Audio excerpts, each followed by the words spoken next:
Les cuento que dentro de esta dinámica del CRA acercarnos al Departamento de Historia, tuve un, comillas, desafío del profe Felipe, que ya que me gustaba el historiador Gabriel Salazar, me invitó a leer un libro, el cual queremos comentar ahora y que va a ser de mucha utilidad para todos los alumnos y las alumnas del Liceo Bicentenario Adolfo Matei.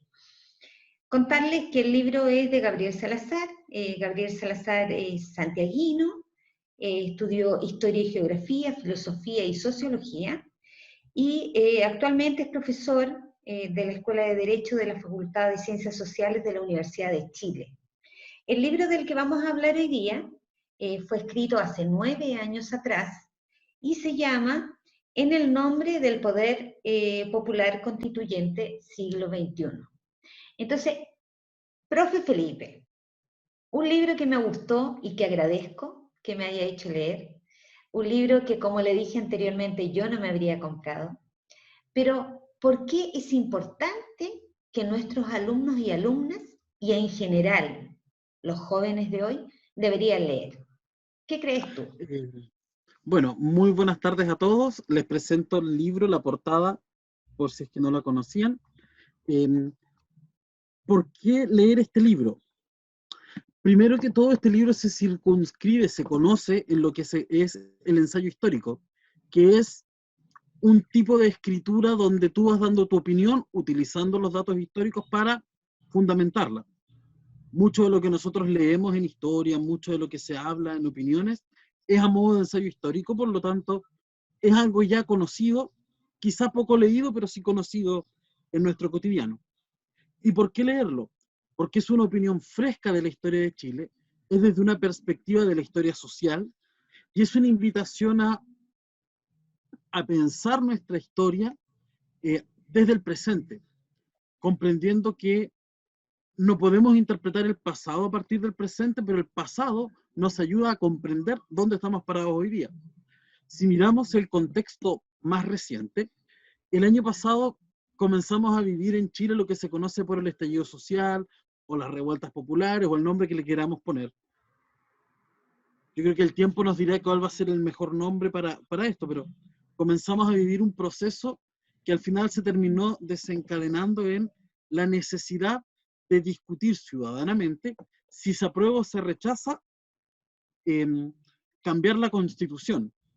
Y cuando nosotros hablamos de la constitución política de un país, estamos hablando de que establece en base a todo un articulado cómo se va a organizar el país.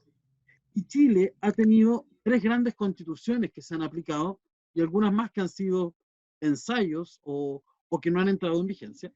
Y todas estas responden a procesos históricos que están presentes en la memoria. Así, por ejemplo, tenemos uno de los ciclos que habla de este historiador, que es el que desencadena la Constitución de 1833, y otro es el que desencadena la Constitución del 25. Procesos que van construyendo el Estado. Y aquí me quiero detener en esta palabra, ¿en qué es el Estado? El Estado es la forma como nos organizamos dentro de la sociedad. Y es ahí donde para que exista Estado tienen que haber 4 cosas, 4 condiciones y un aspecto central.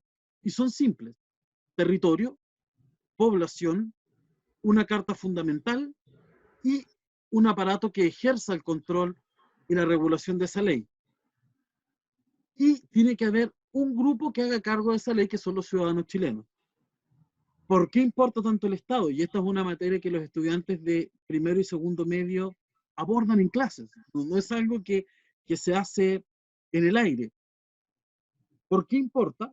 Porque tenemos que comprender quiénes somos históricamente, para después hacer lo que están abordando con el profesor Freddy en tercero y cuarto medio, de decir, bueno, ¿qué hacemos? Si conocemos nuestra historia, vamos a saber qué vamos a hacer como ciudadanos para poder transformarla. Como ciudadanos responsables. Ciudadanos responsables. ¿Por qué es importante leer este libro? Porque somos ciudadanos y estamos llamados a ser responsables de lo que está pasando. Genial. Hay una cosa que yo anoté inmediatamente que, cuando la empecé a leer, y que habla mucho de, bueno, de esta historia del 1800 donde estábamos regidos por los españoles. Y al tiro me vino a la mente, dice, ¿nos hemos dejado colonizar de nuevo? Ese es un debate histórico. Efectivamente, Chile vive política hacia 1818, cuando se termina de independizar Chiloé en 1826. Perú, la independencia del Perú va a ser fundamental hacia 1823, pero esa es la independencia política. Hoy día, una de las cosas que nosotros vivimos es una dependencia económica y cultural. A nivel de dependencia económica, Chile tiene menos industria que lo que tenía hace 100 años, por ejemplo. Todo es comprado en el extranjero. Es un ejemplo que siempre digo y es un poco coloquial, pero si revisamos hasta lo más puntual de nuestra ropa, todo es made in China, porque es más barato. Entonces, ahí hay una colonización económica y que está presente en muchos de los aspectos que nosotros también nos relacionamos. Y también hay una colonización cultural. Hoy día, por ejemplo, es más sabroso o es más entretenido decir voy a comer sushi, hay mucha gente que come sushi, pero es quizá menos provocador decir me voy a comer un plato de porotos con riendas, que es más chileno. Bueno, entonces también ha llevado a una transformación en nuestra cultura. No es la misma dependencia que tuvimos en la colonia hace 200 años a la dependencia que hay hoy día, porque también el mundo ha ido cambiando en su historia. Otra cosa, profe, ¿somos capaces de olvidar para salir adelante? La historia nos ha dicho que no, por lo que yo leí. Hoy día, como buenos ciudadanos, ¿somos capaces de olvidar?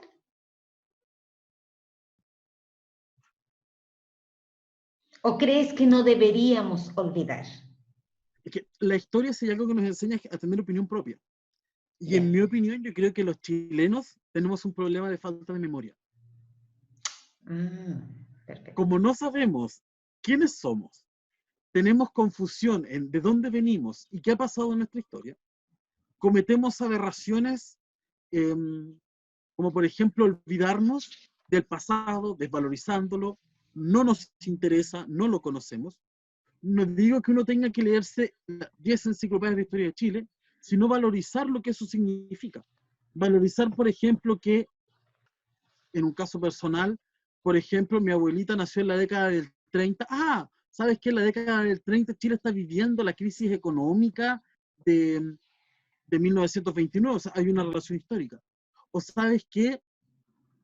En mi casa, por ejemplo, estuvimos de una u otra forma, se produce el debate más político contingente contemporáneo y salen al tiro las opiniones entre que algunos, en un ejemplo bastante complejo, pero traumático chileno, es que los pinochetistas o los allendistas, y se arma una discusión casi sin sentido, donde el sentido debiese estar en qué aprendimos de esas lecciones. Como tenemos una falta de memoria en nuestras sociedades, a veces nos olvidamos de, de lo que pasa. Entonces, eso permite a que se desvalorice también, por ejemplo, dentro de nuestra cultura, eh, los distintos aportes. Si miramos la realidad de Osorno, Osorno culturalmente tiene una fuerte influencia mapuche-huilliche, que está muy presente, tiene una fuerte influencia en torno a lo español, y la colonización alemana lo que hace es aportar industrialización, es aportar aspectos de desarrollo económico, pero si miramos las grandes casas alemanas que hay acá en la zona, en Maquena, por ejemplo, todas de ellas son de fachada alemana, pero la construcción interna es chilota. A lo que yo voy es que culturalmente hay aspectos que nosotros no vemos. Y así también con los barrios en Osorno. Vivir en un lugar determinado de la ciudad marca también un poco cuál es tu origen o cuáles son los espacios donde tú te relacionas.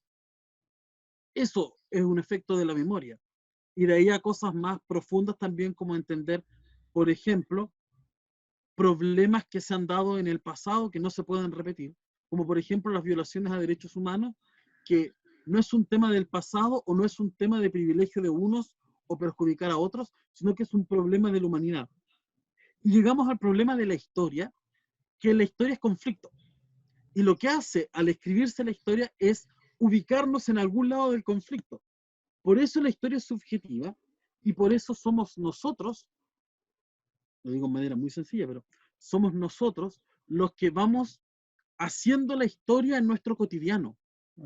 Quizá hoy día vamos a recordar, en 50 años más, cómo vivimos esto de la cuarentena.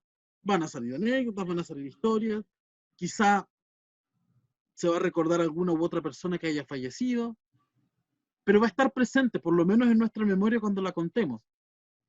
Y ahí nuevamente vamos a ver si aprendemos o no aprendemos y qué ha pasado en los diversos niveles de la historia, por cierto, de la cual nosotros, y en particular ustedes jóvenes, son protagonistas en su cotidiano.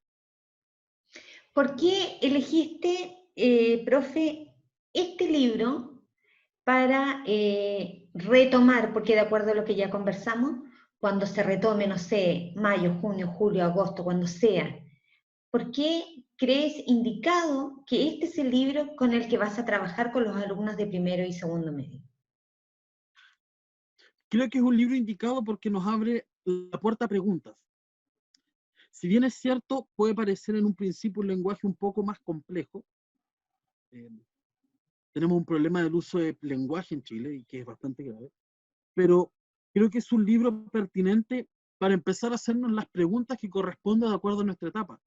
Hace unos minutos atrás comentábamos que nosotros interpretamos nuestro pasado a partir de cómo descubrimos las cosas y necesitamos hacernos preguntas.